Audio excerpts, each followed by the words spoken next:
জানিয়ে দেব বর্তমান প্রেক্ষাপট নিয়ে আমাদের হাতে থাকা সর্বশেষ আপডেট বাংলা সংবাদ। শুরুতেই চলে যাচ্ছি শিরোনামে। গণগ্রেপ্তার, হিংসা বন্ধে ইউনূস সরকারকে হুঁশিয়ারি আন্তর্জাতিক মানবাধিকার সংস্থার। এরপরেই জানাবো আওয়ামী লীগে বিভক্তি, চ্যালেঞ্জের মুখে হাসিনা, নেতৃত্ব সংকটে আওয়ামী লীগ ভেঙে যেতে পারে দল।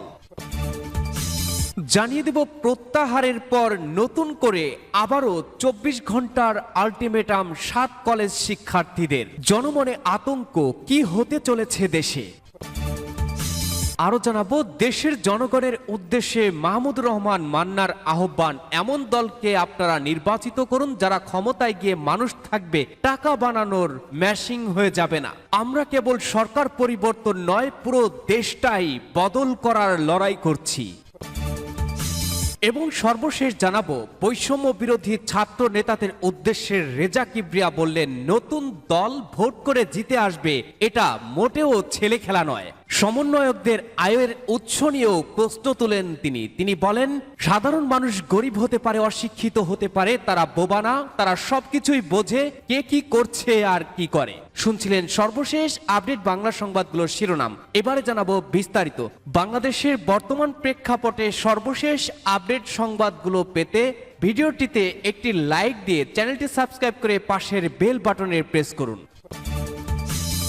গণগ্রেপ্তার, হিংসা বন্ধে ইউনূস সরকারকে হুঁশিয়ারি আন্তর্জাতিক মানবাধিকার সংস্থার। মোহাম্মদ ইউনূস সরকারকে কড়া বার্তা দিল আন্তর্জাতিক মানবাধিকার সংস্থা হিউম্যান রাইটস ওয়াচ। বাংলাদেশে মোহাম্মদ ইউনূস সরকারকে কড়া বার্তা দিয়েছে আন্তর্জাতিক মানবাধিকার সংস্থা হিউম্যান রাইটস ওয়াচ। বাংলাদেশ সরকারকে তারা অবিলম্বে গণগ্রেপ্তারি বন্ধ করা এবং হিংসা ও প্রতিহিংসামূলক ঘটনার হ্রাস টানতে প্রয়োজনীয় পদক্ষেপ করতে বলেছে। হিউম্যান রাইটস ওয়াচ গোটা বিশ্বে মানবাধিকার হরণের ঘটনার তদন্ত করে সংশ্লিষ্ট সরকার কিংবা প্রশাসনকে ব্যবস্থা নেওয়ার সুপারিশ করে থাকে। মার্কিন যুক্তরাষ্ট্র ভিত্তিক এই প্রতিষ্ঠানকে মান্যতা দিয়ে থাকে রাষ্ট্রসংঘের মানবাধিকার কাউন্সিল, যারা আগামী মাসে গত বছর জুলাই আগস্ট মাসের গণ অভ্যুত্থানের সময় মানবাধিকার হরণের অভিযোগ নিয়ে তদন্ত করছে। সেই রিপোর্ট প্রকাশের মুখে হিউম্যান রাইটস ওয়াচ অন্তর্বর্তী সরকারের সময়ে মানবাধিকার হরণের ঘটনা নিয়ে সরব হয়েছে। জুলাই আগস্টের গণ অভ্যুত্থান ও বাংলাদেশের মানবাধিকার পরিস্থিতি নিয়ে একটি রিপোর্ট তৈরি করেছে হিউম্যান রাইটস ওয়াচ।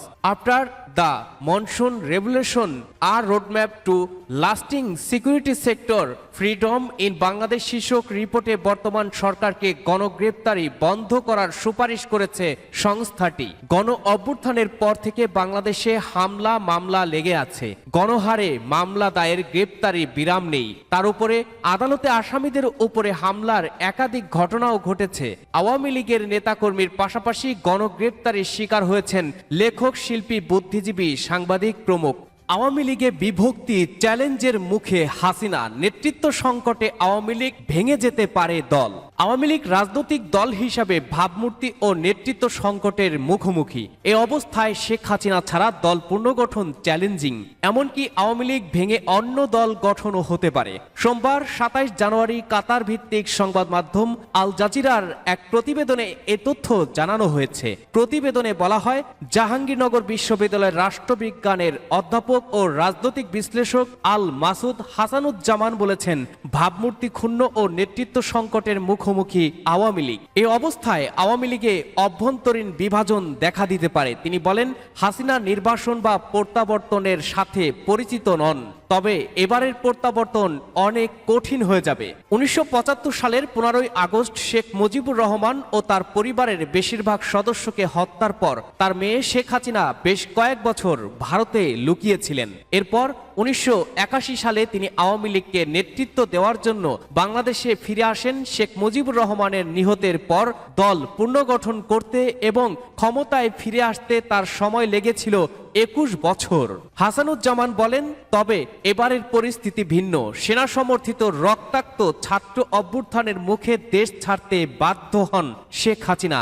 এতে তার ভাবমূর্তি মারাত্মকভাবে ক্ষুণ্ণ হয়। তিনি বলেন, দেশের অন্য দুটি প্রধান রাজনৈতিক শক্তি বিএনপি ও জামায়াত উভয়ই বলছে যে তারা চায় গত জুলাই আগস্টে ছাত্র জনতা হত্যার সাথে জড়িত আওয়ামী লীগের নেতাকর্মীদের বিচারের মুখোমুখি করা হোক। তারা এই যুক্তিও দিয়েছে যে আওয়ামী লীগের ভাগ্য দেশের জনগণই নির্ধারণ করবে। তবে হাসিনাকে অপসারণের প্রচারণার নেতৃত্বদানকারী ছাত্র আন্দোলন আওয়ামী লীগের বিষয়ে আপোষহীন অবস্থান নিয়েছে। 25 জানুয়ারি এক পথসভায় অন্তর্বর্তী সরকারের উপদেষ্টা ও ছাত্র আন্দোলনের একজন গুরুত্বপূর্ণ নেতা মাহফুজ আলমের কথায় বিষয়টি আরও পরিষ্কার হয়ে যায়। তিনি বলেছেন, আওয়ামী লীগকে পরবর্তী নির্বাচনে অংশগ্রহণ করতে দেওয়া হবে না। 2026 সালের প্রথম দিকে এই নির্বাচন অনুষ্ঠিত হবে বলে জানিয়েছেন প্রধান উপদেষ্টা ডক্টর মোহাম্মদ ইউনূস। উপদেষ্টা মাহফুজ আরও বলেন, আমাদের লক্ষ্য হলো সংস্কার বাস্তবায়নের পাশাপাশি খুন, গুম ও ধর্ষণের সাথে জড়িত ব্যক্তিদের বিচার করা, একই সাথে বাংলাদেশপন্থী সকল রাজনৈতিক দলের অংশগ্রহণে একটি সুষ্ঠু নির্বাচন নিশ্চিত করা। এ বিষয়ে হাসানুজ্জামান বলেন, আওয়ামী লীগের দৃষ্টিকোণ থেকে এই নির্বাচন অত্যন্ত গুরুত্বপূর্ণ। যদি আওয়ামী লীগ নির্বাচনে অংশগ্রহণ করতে পারে তাহলে দলটির রাজনীতিতে ফিরে আসার একটি ভিত্তি তৈরি করবে। তিনি আরো বলেন, তবে নেতৃত্ব, সংগঠন ও তৃণমূল পর্যায়ে সংযোগের মাধ্যমে জনসাধারণের আস্থা পুনর্নির্মাণ করতে না পারলে আওয়ামী লীগের জন্য রাজনৈতিক পুনরুজ্জীবিত হওয়া খুবই কঠিন। প্রফেসর হাসানুজ্জামান যুক্তি দেন যে দলটির কঠোর অবস্থান এবং সিদ্ধান্ত জনগণকে ক্ষুব্ধ হতে উৎসাহিত করেছে। এর মধ্য দিয়ে গণ অভ্যুত্থানকে সফল হওয়ার পথ করে দেওয়া হয়েছে। ধর্মীয় পদক্ষেপগুলো শেষ পর্যন্ত শেখ হাসিনার জনপ্রিয়তায় আঘাত করেছে, যার ফলে একক দাবিতে পরিণত হয় তার পদত্যাগ। রাজনৈতিক বিশ্লেষক ও ইলিয়ন স্টেট ইউনিভার্সিটির অধ্যাপক আলী রিয়াজ আওয়ামী লীগকে সম্ভাব্য প্রত্যাবর্তনের যে কোনো সম্ভাবনার জন্য 4টি শর্ত তুলে ধরেছেন। যেই শর্তগুলো পূরণ করতে পারলেই দলটির প্রত্যাবর্তন সম্ভব বলে তিনি মনে করেন। তার তুলে ধরা শর্তগুলো হলো 16 বছরের ক্ষমতায় থাকাকালীন সংগঠিত অপরাধের জন্য, বিশেষ করে 2024 সালের বিদ্রোহের জন্য স্পষ্টতই ক্ষমা চাওয়া, বর্তমান আদর্শ ত্যাগ করা, হাসিনার পরিবারের কোনো সদস্য যাতে আবার দলকে নেতৃত্ব না দেয় তা নিশ্চিত করা এবং মানবতা বিরোধী অপরাধ সহ জঘন্য অপরাধের জন্য বিচারের মুখোমুখি করা। শেখ হাসিনা সহ জুলাই আন্দোলনের সময় নৃশংসতার জন্য সরাসরি দায়ীদের বিচারের মুখোমুখি হতে হবে। এই শর্তগুলো পূরণ হলেই তাদের প্রত্যাবর্তনের বিষয়ে যে কোনো আলোচনা হতে পারে। প্রত্যাহারের ঘোষণা দিয়ে আবারও 24 ঘন্টার আলটিমেটাম 7 কলেজ শিক্ষার্থীদের চরম নাটকীয়তা। পূর্ব ঘোষিত আলটিমেটাম প্রত্যাহারের পর নতুন করে আবারও 24 ঘন্টার আলটিমেটাম দিয়েছেন 7 কলেজের শিক্ষার্থীরা। মঙ্গলবার 28 জানুয়ারি 6:30টায় ঢাকা কলেজে এক সংবাদ সম্মেলন থেকে নতুন এই আলটিমেটাম ঘোষণা করেন তারা। সংবাদ সম্মেলনে ঢাকা কলেজের শিক্ষার্থী আব্দুর রহমান বলেন, চূড়ান্ত কোনো সমাধান এখনো হয়নি। আমরা মনে করছি যাদের কারণে আমাদের সহপাঠীরা আহত হয়েছেন তাদের সুষ্ঠু বিচার না করে কোনো সমাধান সম্ভব নয়। দেশের কথা চিন্তা করে এবং অস্থিতিশীল পরিবেশ যাতে তৈরি না হয় সেজন্য পূর্ব ঘোষিত আলটিমেটাম 7 শিক্ষার্থীরা প্রত্যাহার করে নিয়েছে। তবে যারা আঘাত করেছে তাদের বিচার না হওয়া পর্যন্ত নতুন করে 24 ঘন্টার আলটিমেটাম বহাল থাকবে। কবি নজরুল কলেজের শিক্ষার্থী জাকারিয়া বাড়ি বলেন, যারা আমাদের ভাইদের রক্ত ঝরিয়েছে তাদের সঙ্গে কিসের সমাধান? আমরা এমনি এমনি তাদের রক্ত ডিঙিয়ে সমাধান করতে পারি না। তাছাড়া স্বতন্ত্র বিশ্ববিদ্যালয় গঠনে 15 দিনের আলটিমেটাম দিয়েছে এবং 1 তারিখ থেকে সকল প্রকার শিক্ষা প্রতিষ্ঠানের কার্যক্রম বিশেষ করে ক্লাস এবং পরীক্ষা শুরুর ব্যবস্থা করতে হবে। তবে ঢাকা বিশ্ববিদ্যালয়ের গাড়ি ভাঙচুর এবং থানা ঘেরাও কর্মসূচি আমরা প্রত্যাহার করেছি। 24 ঘন্টার মধ্যে তাদের দাবি পূরণ না হলে নতুন কর্মসূচি ঘোষণা করা হবে বলেও সংবাদ সম্মেলনে জানান তারা। এ সময় ওই শিক্ষার্থীরা নতুন করে আরো 5 দফা দাবি তুলে ধরেন। 5 দফা দাবিগুলোর মধ্যে রয়েছে, 1 শিক্ষা মন্ত্রণালয় গঠিত কমিটিকে আগামী 15 দিনের মধ্যে বিশ্ববিদ্যালয়ের রূপরেখা প্রকাশ করতে হবে।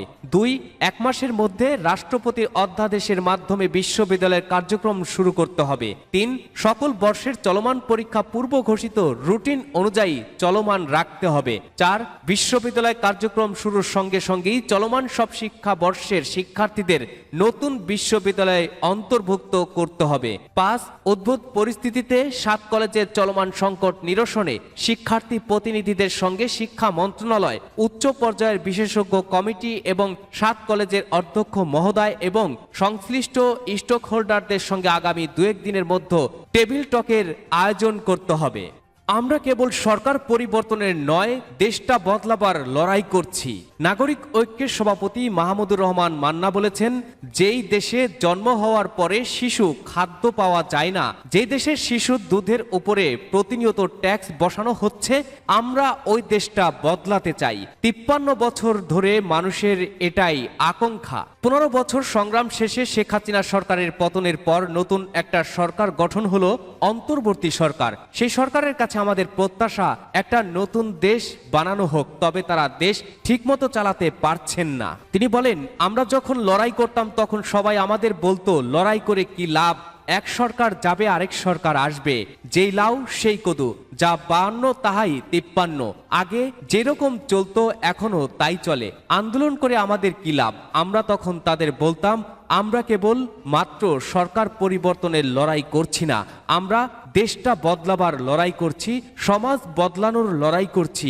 এমন সমাজ চাই, এমন দেশ চাই, যেই দেশকে নিজের দেশ মনে হবে, যেখানে বুক ভরে নিঃশ্বাস নিতে পারবো, যেখানে রাস্তায় রাস্তায় অ্যাক্সিডেন্ট হবে না, খোদায় আমাদের কারো জীবন যাবে না। এ সময় তিনি আরো বলেন, এখন যে সরকার আছে সেই সরকারের কোনো দল নেই। নতুন দল করতে হলে ক্ষমতা থেকে দল গঠন করা যাবে না।